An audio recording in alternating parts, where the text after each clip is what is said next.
আপনি কি জানেন, যদি আপনার টাকা কেবল ব্যাংকে রাখেন, আপনি দিনের পর দিন গরিব হচ্ছেন। এটা কোনো মজা বা হাসির কথা নয়, এটা একদম ঠিক। তার কারণ হলো ইনফ্লেশন বা মেহেঙ্গাই।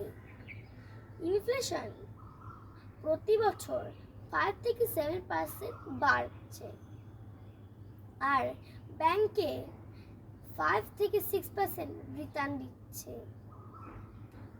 প্রতি বছর যেটা আমরা রিটার্ন পাচ্ছি, প্রয়োজনীয় জিনিস কিনতে গেলে তার সঙ্গে আমরা আমাদের পকেট থেকে কিছু এক্সট্রা টাকা বের করে ওই প্রয়োজনীয় জিনিসটাকে কিনতে হচ্ছে,